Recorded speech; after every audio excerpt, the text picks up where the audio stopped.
Hello, hello, ladies and gentlemen. This is your girl Mitzi, and this is Mitzi. Let's think about it. Today we are thinking about sexual abuse and eating disorders. Yes, ladies and gentlemen, two topics, one session. This is going to be such a good conversation. I already know it.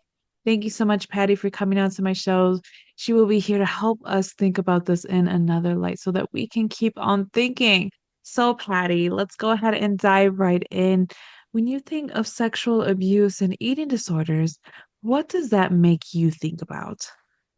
First of all, thank you for having me, Mitzi. I'm so excited to be here with you and to talk about two things that I don't think we talk about enough, childhood sexual abuse and eating disorders. And there's a Yeah. huge correlation between the two of them, but you find almost nothing about it online.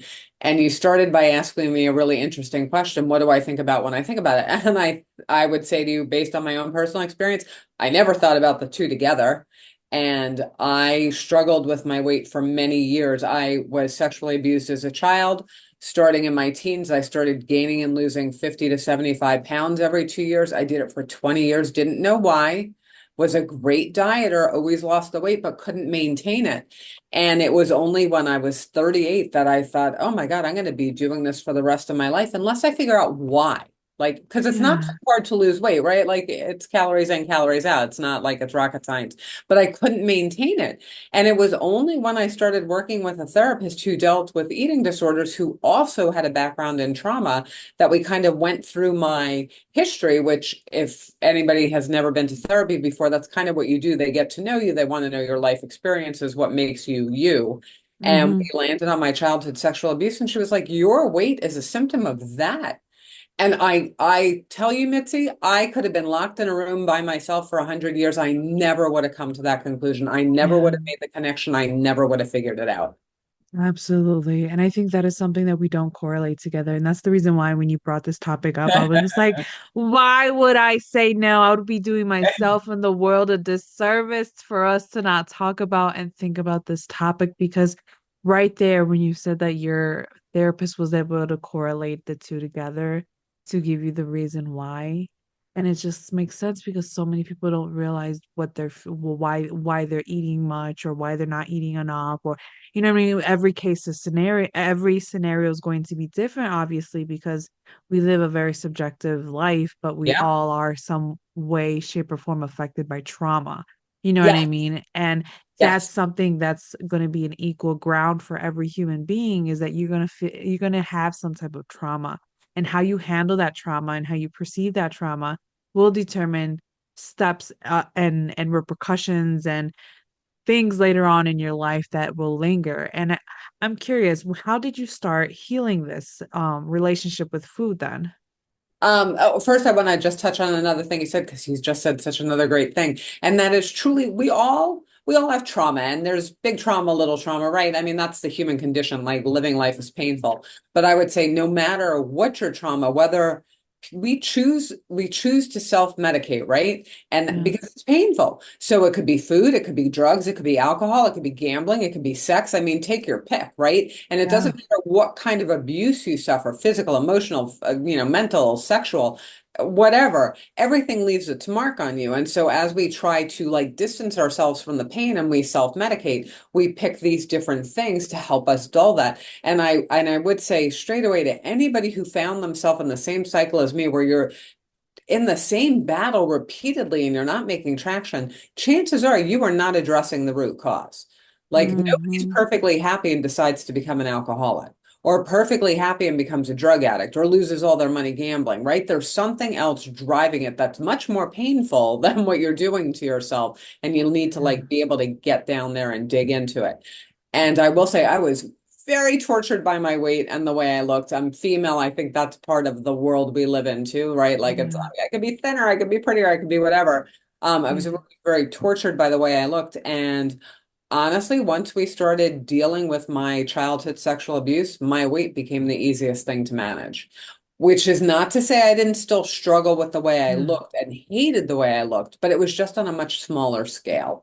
Yeah. No, no, it makes sense. It makes sense because the issue's still there, but it's not as grand as it was before. So it's tolerable because now you have other things to focus on, other things to fill your day, other things to just help you ease through those through those intrusive thoughts that come in, because we all have to realize like what are the thoughts that coming in when we're having that moment. You know what I mean? When we're having that moment of we're about to eat, are you gonna eat because you feel like it's good, it's healthy, you need the energy, or are you gonna eat because of a situation? Are you trying to fill it? Are you not going down to that root problem, like you said? Because when we focus on the root problem, we take accountability.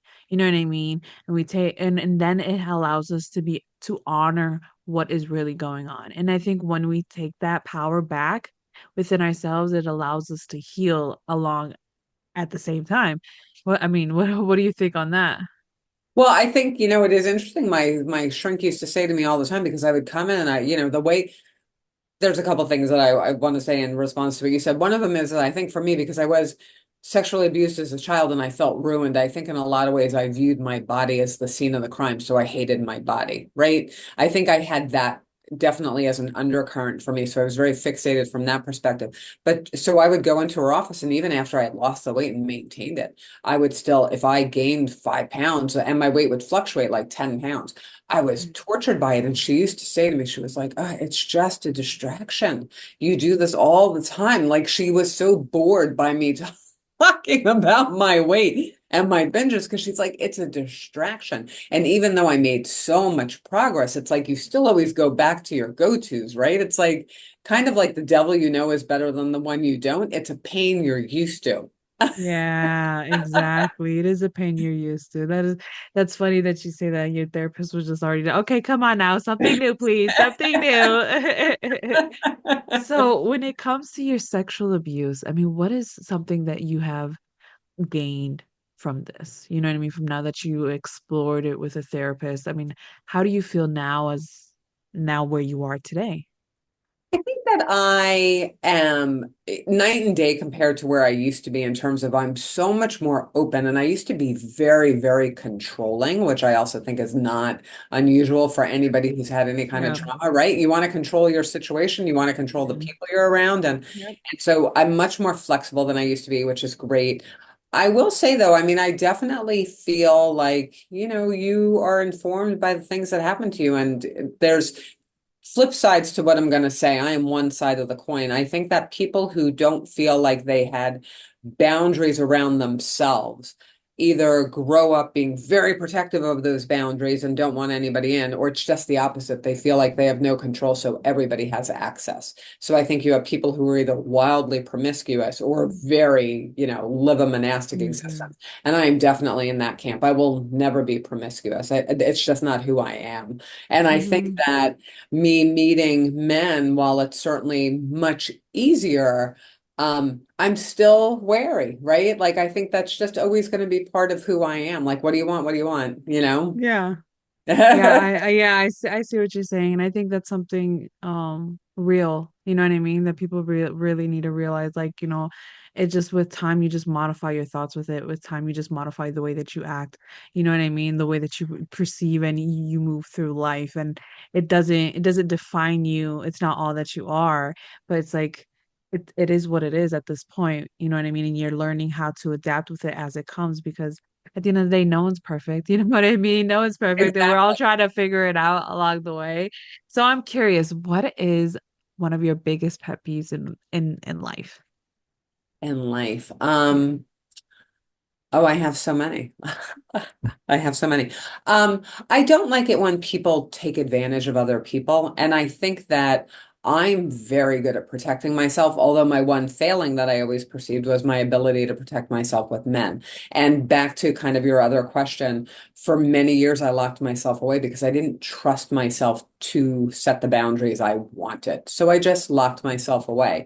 And I have Yeah. definitely gotten much better. I will go out and I am comfortable now saying that makes me uncomfortable. I don't want any part of this. I don't put other people, particularly strange men, and by strange men I mean men that I don't know. I don't put Yeah. strangers' needs before my own. And I think for a long time I did, where I didn't feel entitled to say no. So even though that was somebody who meant nothing to me, I didn't feel like I could say no. So I didn't go out. Yeah. And I don't do that anymore, which is great. But I think far too many people do that, where they put other people's needs before their own. And I don't have children, but I would say if you're a parent, obviously I think you should put your children's needs before your own, not all the time, but there are certainly points where it's appropriate for you to do that, or any close relationships where other people's needs are going to trump your own. But for people who don't mean anything because they're not important to you at this point in your life or you don't know them, your needs should come first. Yeah. So it bothers me that people prey on other people's vulnerabilities, and they do. People Abs- are, you know, some people are really the worst because they take someone's kindness and they see it as a weakness, or they see somebody and they're like, oh, they can be my victim, or oh, that they could be my stepping stool to where I need to be, exact. and it breaks somebody's character. It makes them question the world in such a way that they can turn dark. And how dark will they go? We don't know until we find out for ourselves. You know what I mean? So I absolutely agree. I don't think it's fair because at the end of the day, we're all, like I said earlier, we're all just trying to figure it out. We're all just doing our best with the tools that we were given at birth. You know what I mean? With what we were given. So it's just like to take advantage of somebody is just, it's frustrating. It's very frustrating because it's like I know what you mean by the sense of like I try to protect myself and how you would seclude yourself because that's how you knew. I feel the same way. I'm still learning my voice, but when I step into that voice and I step into my boundaries and I voice up, I feel more empowered and I feel like I'm respecting my inner child. You know what I mean? I'm giving back my inner child that Yes. security that I you can trust me and we can do this together because I don't think people realize like your inner child is still wondering what's happening while you're living your life now as an adult. You know what I mean? I mean, is that how you kind of see it? Well, it's funny that you talk about an inner child because I don't know how old you are, but I'm assuming I'm much, much older than you. And there was a point where inner child was kind of like the parlance and, talk therapy and whatever. And I'm just going to be honest with you, I thought it was nonsense. Like, and it would be like, my inner child is wounded. And it's like, stop. And it was really only when I was in therapy that we did what was called parts work and really the thinking behind it. And I think it's unfortunate that this whole inner child for people of my generation kind of got misconstrued, but basically, what it is that when you're traumatized, that part of you is cut off and arrested. It stops where it is. So if you're Mhm. 3, if you're 5, if you're 10, if you're 15, whatever, that part of you gets cut off and stops at that point in time. And my therapist used to say to me all the time, like, because a lot of the work that we did really focused on these different parts of me, which were different ages when things happened to me. And she was like, you do everything in your power to push it aside, tamp it down, ignore it. And she's like, that's what everybody did to you. And she's like, and Yeah. until you learn to hear that part of yourself, to actually work through it, it will always drive you because it's not fully formed and developed. So it's still, like trying Yeah. to be heard. And only once it's heard, once it's resolved, can it be put to rest. Mm. That's beautiful. I like the way that you put that. That is nicely said because you're right. A lot of people do have that misunderstanding, especially in Yeah. the older generations, like you said. But I think it is beautiful how now the younger generation is trying to change it to allow everybody to know what it really is. And it's like you said, we have to heal it. We have to put it to rest. We have to acknowledge it and give ourselves that moment to acknowledge it because we feel like we're fighting a battle against the world and against within ourselves, but we don't take the time to acknowledge what's actually going in ourselves that's causing a war that we feel like is happening. You know what I mean? So it's I really interesting that people don't take that into consideration until they hear somebody else talk about it and then they're like, huh. Now that gives me something to think about. That's why we have these conversations. exactly because we want to think about. But I think too for me, and again, I don't think I'm unique in any way, but I never thought about what happened to me, right? I was very young when it happened. My mother divorced my stepfather when I was 11, like, and he was out of my life, and we moved across the country, and I started over, and I never thought about it. I always knew what happened, but I never thought about it. I never dealt with it. But just because you don't deal with it doesn't mean it goes away. It's still driving you. It is always bubbling just below the surface, and it motivates people in ways they don't understand. So your behaviors, your actions, it's driven by these things you don't understand. And I would say one of my biggest challenges was I didn't like to feel anything. And so when I was in therapy, and it's like you start mining all of these feelings, and I found it terrifying to feel emotions, but you have to be able to feel them, and then you have to be able to name them. Like you need to understand what you feel so that you can work through Absolutely. it. And that's a lot of work and it's scary. And It particularly is. for people who are controlling, it's a loss of control, right? I was afraid I would drown in my grief and sorrow. I thought I would Yeah. be overtaken by my sadness. Oh, absolutely. Is that vulnerability aspect because I've It's spoken with horrible. somebody It's worse. who who's like, oh, what?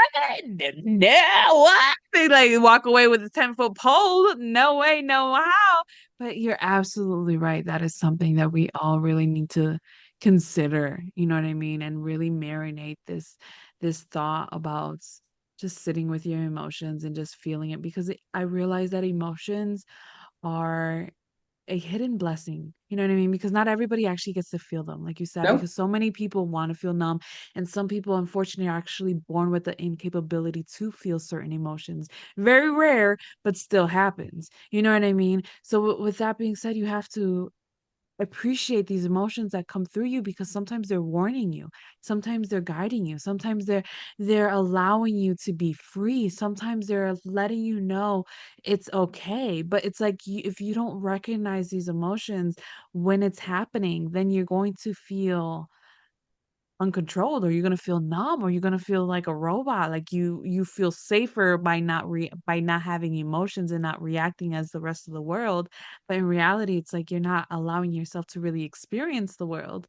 So that's it's like a double-edged sword, you know what I mean? But it's like once you take that time to actually appreciate your emotions, you can realize like, oh wow, I'm grateful that I get to know what anger feels. I'm grateful to know what happiness is and what love is. It's like all of these emotions are a beautiful blessing to just experience, you know? So, oh my goodness, time is truly catching up to us. What can be some lasting words that you can leave us off with to keep on thinking?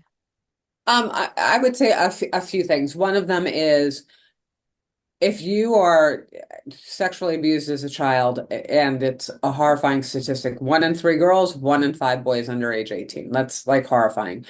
If And any kind of abuse, physical, mental, no matter what happens to you, if you're a child, it's not your fault ever. It's never your fault. And that was Mm. something that was very hard for me to believe because I think, again, not unique. When children grow up in fractured environments and nobody takes responsibility, they assume everything is their fault. It's not your fault. And it might take you years to believe that it's not your fault, but it's not your fault. So that's number one. Number two is one of the beautiful things about the time we live in now is that there are so many resources available to help. So Mhm. even if you don't have a neighbor, a friend, a teacher, hopefully you do have someone in your life that you feel like you can trust, you can tell. That would be great. But if not, there's so many organizations online for whatever it is. If it's sexual abuse, RAINN.org is a great one. It's rape, incest, like they're a great one. If it's an eating disorder, the National Alliance of Eating Disorders, it's NEDA.org, and EDA is another great one. But really, whatever your issue may be, there is help out there and you can get help for free. So that's another one. And I would say never lose hope even if it seems like you are in a horrible situation now, and I don't doubt that lots of people are really just stuck and suffering, it doesn't Yeah. mean it's going to be like that tomorrow. You always have to have hope and do what you can. And that's another thing. I was in therapy for a very long time, and I would say it was a mercy. I didn't know how long I was going to be in therapy, but every day I made progress. And that's what you need to focus on. As long as you're moving forward, no matter how slowly, you're moving forward. And that's something positive to latch on to. So don't lose Yes. hope, don't lose despair.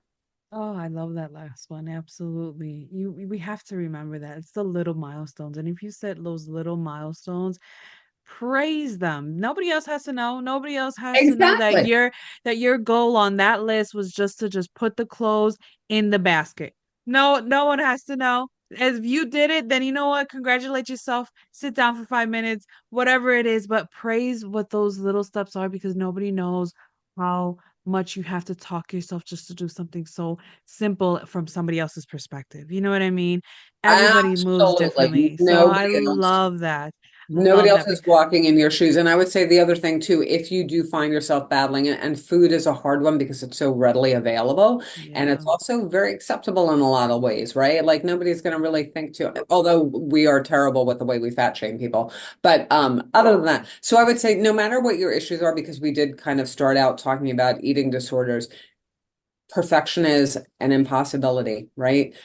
Give yourself a measure of grace when things don't go the way that you hoped, when things don't go the way that you planned. You're not a bad person. It doesn't make you a bad person. It's just that it's always two steps forward, one step back. And again, give yourself a measure of grace. Every moment is a new opportunity to start again. Let go of the Yes. past. Just try and be present and move forward. Exactly. Give yourself that compassion. You're only Exactly. doing the best you can. So it's like you wouldn't be upset or mad at somebody if they did something, you know what I mean, that they felt like they couldn't accomplish. No, you would still praise them. So that means you need to be able to praise yourself and give yourself that grace, like you said. That is truly some wise words for us to keep on thinking because this is a matter that lands. It's like it could be a big umbrella with little topics in between. You could really go so many places with this topic, and I'm glad that we went the way that we did because I feel like we tackled still a lot of areas. But if, ladies and gentlemen, if you guys want to know more about Patty and what she has to offer the world, I have her lovely photo with her website. You can click right there, right under, and then you can find all the goodness that she has to offer the world so that you can keep on thinking. So, with that being said, bye.